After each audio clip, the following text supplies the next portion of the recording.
5 बातें आज बताना चाहते हैं जो आप भगवान महावीर के जीवन से आज के हालात में सीख सकते हैं। इस महामारी के दौर में महावीर के ये 5 महाव्रत आपके बहुत काम आ सकते हैं।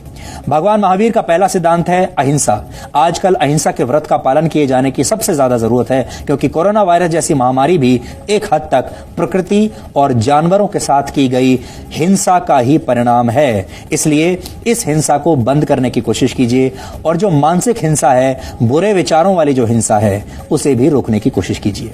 महावीर का दूसरा सिद्धांत है सत्य, यानी आपको किसी भी सूरत में झूठ नहीं बोलना। भारत में कोरोना वायरस के फैलने का बहुत बड़ा कारण झूठ भी है, क्योंकि कई लोगों ने संक्रमित होने के बावजूद इस बात को सबसे छिपाकर रखा और आज नतीजा आपके सामने है। इसलिए महावीर से प्रेरणा लेते हुए आपको सत्य के मार्ग पर चलना चाहिए। अगर आपको या आपके परिवार में किसी के संक्रमित होने की आशंका है तो फौरन प्रशासन को इसकी जानकारी दें।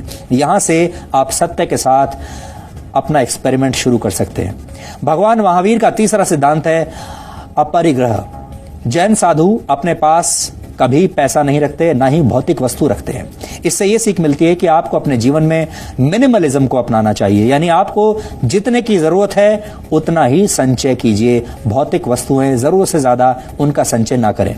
चौथा सिद्धांत है अस्तेय, यानी आपको चोरी नहीं करनी। लेकिन चोरी का अर्थ सिर्फ भौतिक वस्तुओं की चोरी नहीं है, बल्कि चोरी का अर्थ खराब नियत भी है। यानी जब आप दूसरों की सफलता से विचलित हो जाएं या फिर उसे हराने के लिए अनैतिक तरीके अपनाने लगें तो वो भी एक प्रकार की चोरी है।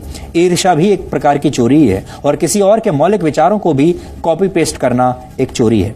5वां सिद्धांत है ब्रह्मचर्य। ब्रह्मचर्य का अर्थ सिर्फ अविवाहित या कुंवारा रहना नहीं है, बल्कि इसका अर्थ है अपनी आत्मा में लीन हो जाना, यानी अपने अंदर छिपे ब्रह्म को पहचानना। बाहर की दुनिया आपको अशांत करती है, इसलिए अगर आप बाहरी दुनिया की परवाह छोड़कर सिर्फ अपने मन की शांति की दिशा में काम करेंगे तो आप ब्रह्मचारी कहलाएंगे। भगवान महावीर ने ये सिद्धांत आज से हजारों वर्ष पहले दिए थे, लेकिन आज उनके सिद्धांतों का पालन करने की सबसे ज्यादा जरूरत है, क्योंकि ऐसी महामारियों को महावीर के विचार ही हरा सकते हैं।